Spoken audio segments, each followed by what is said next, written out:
कहानी सुनाएंगे आपको। कहानी इस बात की है कि हज़ारों लोग मुझसे पूछ रहे हैं कि सर आपने फ़ोटोग्राफ़ी कैसे स्टार्ट करी? आपकी इंस्पिरेशन कौन थी? आप किससे प्रभावित हुए? कैसे सब कुछ स्टार्ट हुआ? आपका दोस्त, आपका यार, आपका हमदम, आपका प्यार, अशोक वर्मा। आज तक मैंने जो आप लोगों को कहानियाँ सुनाई हैं वो 1987 जब मैं कॉलेज में था तब से। लेकिन ये वाली जो कहानी है ये उससे पहले से स्टार्ट होती है। ये कहानी करीबन स्टार्ट होती है 1971, 72, 73, 74 से। हम उस वक़्त रहते थे नेपाल में। वहाँ गर्मियों की छुट्टियाँ नहीं होती थी, वहाँ गर्मी सर्दियों की छुट्टी होती थी। तो हम इंडिया आते थे और पापा जो हैं वो बहुत हिंदी पिक्चरों से बहुत बहुत प्रभावित थे। बहुत हिंदी पिक्चरें देखते थे। आप लोग मानोगे नहीं कि जब हम दिल्ली आते थे तो हमने कई बार ऐसा हुआ है कि हमने एक दिन में 3-3 पिक्चरें एक साथ देखी हैं। दिल्ली वाले हो तो आपको पता होगा। हम प्लाज़ा में एक पिक्चर का शो देखा, वो ख़त्म हुआ, उसके बाद ओडियन में गए, फिर उसके बाद रिवॉली में गए। तो मतलब एक शो ख़त्म हुआ, फिर एक शो से दूसरे शो में, दूसरे शो से तीसरे शो में। ये मज़ा आता था कि इंटरवल में पापा कुछ खाने को लेकर आएंगे। और जब एक शो ख़त्म होता था तो जैसे हम निकले, प्लाज़ा से निकले और हम ओडियन की तरफ जा रहे हैं तो बीच में कोई दुकान आएगी, वहाँ से फिर हम छोले भटूरे खाएंगे या कुछ खाना खाएंगे। तो हमारा इंटरेस्ट तो वो होता था। लेकिन आई थिंक कहीं ना कहीं ये जो फिल्मों का कीड़ा था या फिल्म्स को लेकर जो कहानी चल रही थी वो कहीं ना कहीं मेरी ज़िंदगी में इम्पैक्ट डाल रही थी या मेरी बहन भाइयों की ज़िंदगी में भी इम्पैक्ट डाल रही थी। और वो उस वक्त तो नहीं दिखा, लेकिन आज अगर हम सोचते हैं बैठ के तो ये शायद इम्पैक्ट वहीं से था। अच्छा, ये तो एक दूसरी चीज़। फिर उसके बाद जब हम इंडिया शिफ्ट हो गए नेपाल से, मतलब हम काठमांडू में रहते थे और काठमांडू से जब इंडिया शिफ्ट हुए तो हमारे घर में मतलब मैगज़ीन्स आती थी। पता है कौन कौन सी? एक तो स्टारडस्ट आती थी, एक आती थी फिल्म फेयर, और एक आती थी रीडर डाइजेस्ट, और एक आती थी इंडिया टुडे। तो ये 4 मैगज़ीन्स हमारे घर रेगुलरली आती थी। मतलब हमारा जो अखबार वाला था वो डाल देता था। तो ये पापा ने सब्सक्रिप्शन ले रखा था या क्या ले रखा था पता नहीं। लेकिन इनमें से जो 2 मैगज़ीन थी, एक तो स्टारडस्ट और एक फिल्म फेयर, वो फिल्मी मैगज़ीन थी। तो मेरे को कोई ऐसे पढ़ने का शौक तो नहीं था कि फिल्मों में क्या हो रहा है, किसका क्या चल रहा है, कौन एक्टर है, क्या है। लेकिन मैं उनमें फिल्म स्टार्स की पिक्चर्स देखता था। और उस वक्त स्टारडस्ट में 2 मेन फोटोग्राफर्स थे जिनका काम रेगुलरली छपता था और वो बड़े नामी ग्रामी फोटोग्राफर्स थे। एक थे गौतम राजेध्यक्ष और दूसरे थे राकेश श्रेष्ठ। तो मैं उनका सिर्फ नाम पढ़ता था। और उस वक्त कोई इंटरनेट या ऐसी कोई चीज़ तो होती नहीं थी कि हमें कहीं से उसके बारे में ढूंढ के हमें कुछ मिल जाएगा कि भाई वो क्या काम कर रहे हैं, कैसे दिखते हैं, क्या है। बस उनका नाम लिखा होता था नीचे कि picture by Gautam Rajadhyaksha, picture by Rakesh Shrestha. और वो क्या सही सही पिक्चरें होती थी, फुल पेज पिक्चरें होती थी। मेरे को मतलब लगता था कि यार ये इतनी साफ पिक्चरें, ऐसी पिक्चरें कैसे आती हैं। और वो पिक्चरें मतलब ऐसा लगता था बोलती हैं। तो वहाँ से ये जो मेरे दिमाग में कीड़ा घुसा फोटोग्राफी का कि यार मैं ऐसी पिक्चर्स खींच सकता हूँ या मैं ऐसा कुछ कर सकता हूँ प्रोड्यूस। तो धीरे धीरे करके वो दिमाग में बैठता गया। और मैं बस ये मैगज़ीन्स जब आती थी तो मैं बस पन्ने पलटता था फटाफट और ढूंढता था कि इन्होंने कौन कौन सी पिक्चर इस बार खींची हैं, कौन कौन से फिल्म स्टार्स की पिक्चर्स खींची हैं। और मैं कोई फिल्म स्टार से कोई ऐसे नहीं था कि मुझे उनसे कोई प्यार था या मैं उनको देख के प्रभावित होता था। मैं सिर्फ फ़ोटोज़ को देखता था। मैं देखता था कि यार क्या लाइटिंग है, क्या मतलब स्टाइलिंग है उसमें। पर मुझे उस वक्त नहीं पता था कि लाइटिंग क्या होती है, स्टाइलिंग क्या होती है। लेकिन वो फ़ोटो बहुत बढ़िया लगते थे। और मतलब मेरे लिए मतलब एक सपना सा बन गया कि यार मुझे भी ना ऐसा फोटोग्राफर बनना है, ऐसी पिक्चरें खींचनी है। और ये मतलब रेगुलर चलता रहा।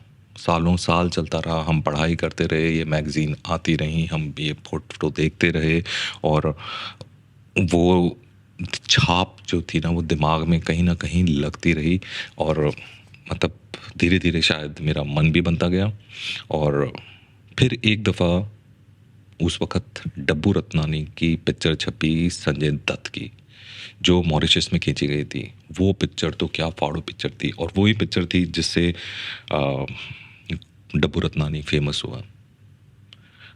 वो मुझे बाद में पता चला कि वो उससे फ़ेमस हुए, लेकिन उस वक़्त वो पिक्चर फाड़ू पिक्चर थी भाई। मैंने सोचा कि यार क्या पिक्चर है यार ये।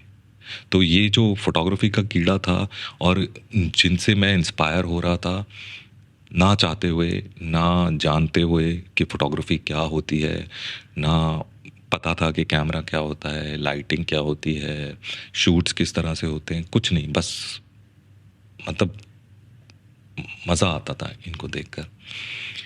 और जब फिर हमारे पास कैमरा आया, तो भैया हमने क्या करा, हम इन पिक्चरों को फाड़-फाड़ कर एक फ़ाइल बनाई और उस फ़ाइल में ये सारी फ़ोटोज़ मैं चिपकाता रहता था।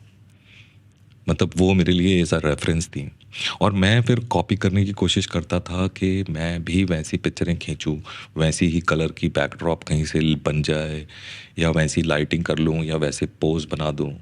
और मेरे मॉडल्स कौन थे? मेरी सिस्टर्स थी और मेरे भाई।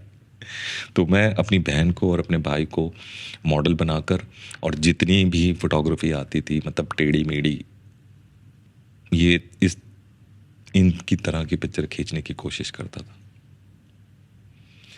बहुत बेकार पिक्चर है अगर आज मैं देखूँ, लेकिन हाँ, मैं इन लोगों से इंस्पायर हुआ। कुछ सालों बाद जब मैं रेगुलरली फ़ोटोग्राफ़ी करने लगा, फिर इंटरनेट आया, तो फिर मैंने इन्हें ढूँढा।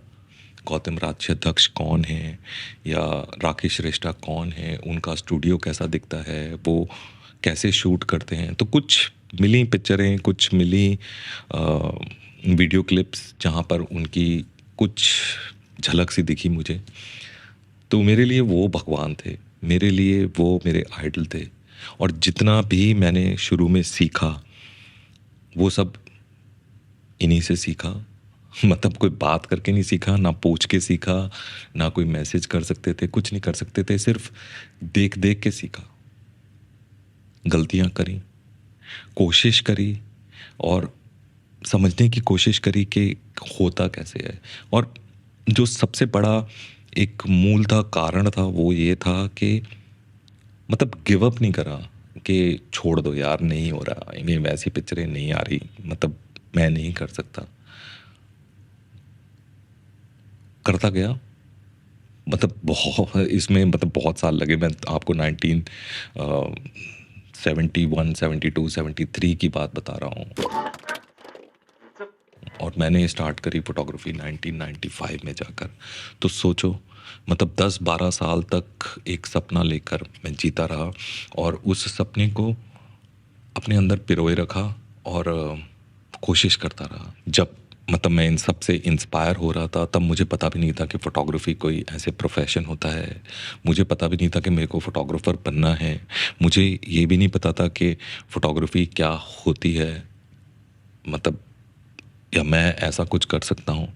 लेकिन चुपके-चुपके ये सारी चीज़ें मेरे अंदर घुसती जा रही थी और वो स्टोर हो रही थी अंदर दिमाग में।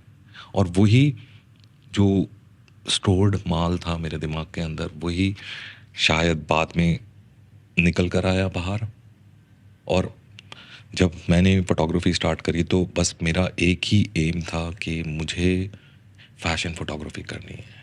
मुझे ऐसे बड़े-बड़े लोगों की फ़ोटो खींचनी है। और इसमें मैं कहूँगा कि मेरे पिताजी का बहुत बड़ा हाथ है। क्योंकि अगर हमारे घर में वो मैगज़ीन्स ना आई होती और वो फ़िल्में ना देखी होती मैंने और मैं उन पिक्चरों से इंस्पायर्ड नहीं होता, तो शायद मैं आज यहाँ नहीं होता। शायद मैं फ़ोटोग्राफ़ी भी ना कर रहा होता, शायद मैं कुछ और कर रहा होता। तो हम बहुत सारी चीज़ों से जो हमारे आस-पास, इर्द-गिर्द हो रही होती हैं, हम उसका इम्पैक्ट हमारी ज़िंदगी पे पड़ता रहता है। और हमको ना चाहते हुए भी पता नहीं चलता कि वो चीज़ हमारी ज़िंदगी में कब बाहर निकल कर आएगी।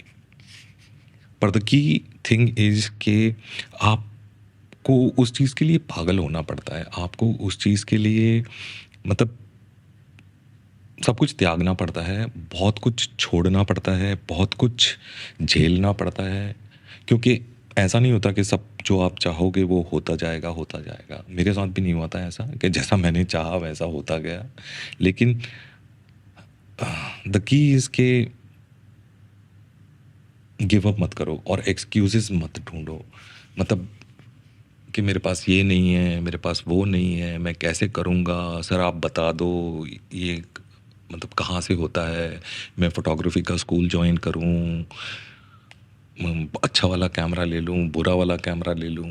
इन सारी चीज़ों से कुछ नहीं होता और हर एक की अ, अलग एक जंग होती है, हर एक की अलग एक स्ट्रगल होती है और हर एक को अपने तरह से एक रास्ता निकालना होता है। और मतलब मैं अगर आपको बोलूँ कि आप जैसे मैंने करा आप भी वैसे करो तो आप सक्सेसफुल हो जाओगे, तो नहीं। आपकी सड़क अलग है, आपका रास्ता अलग है, आपकी जंग अलग है और आपको अपने उस जंग को खुद ही लड़ना पड़ेगा, अपने रास्ते खुद ही ढूँढने पड़ेंगे, अपनी स्ट्रगल खुद ही करनी पड़ेगी। कुछ मूल चीज़ें हैं जो सब में कॉमन होती हैं, वो शायद सिर्फ़ एक ही चीज़ है कि छोड़ना नहीं है, लगे रहना है और करते रहना है और अपने ऊपर विश्वास रखना है कि मैं कर लूँगा। आज नहीं तो कल कर ही लूँगा। तो जिस दिन आप अपने ऊपर विश्वास छोड़ दोगे या जिस दिन आप खुद गिव अप कर दोगे तो फिर भैया चाहे अशोक आ जाए, चाहे महात्मा गांधी आ जाएँ, चाहे जवाहरलाल नेहरू आ जाएँ आपको बोलने के लिए बेटा कर ले, तो भी नहीं कर सकोगे। क्योंकि आप अंदर से खुद टूट चुके होगे या आप अंदर से खुद गिव अप कर चुके होगे। तो आपको खुद गिव अप नहीं करना है और करते रहना है। तभी आप शायद वहाँ पहुँच पाओगे और वो हासिल कर पाओगे जिसका शायद आपने कभी सपना देखा है। तो बात सिर्फ़ मेरी थी कि मैं कैसे इंस्पायर हुआ, किन से इंस्पायर हुआ, तो ये 2 नाम हैं जो मुझे बहुत-बहुत प्रभावित करे। उन्हीं की वजह से जो भी करा है मैंने, उन्हीं की वजह से करा है। मैंने फ़ोटोग्राफ़ी इन 2 लोगों के काम को देखकर ही स्टार्ट करी और यही वो 2 इंसान हैं जिन्होंने मुझे अभी जो मैं हूँ वो बनाया। मतलब मुझे फ़ोटोग्राफ़ी करवाई। तो आप भी ढूँढ लो, आपके सर्कल में भी कोई ना कोई तो ऐसा होगा जिससे आप प्रभावित हो, जिससे आप इश्क कर बैठो और जिससे आप इतने इतने इंस्पायर हो कि आप कभी उनसे ना मिले हो, कभी उनको देखा ना हो, पर फिर भी आप उनके जैसा बनना चाहते हो और आप बन के दिखाओ। मिलते हैं फिर हम किसी और कहानी में। मेरे पैर तो गए बैठे बैठे। ठीक है, चलो, टेक केयर। लगे रहो मुन्ना भाई।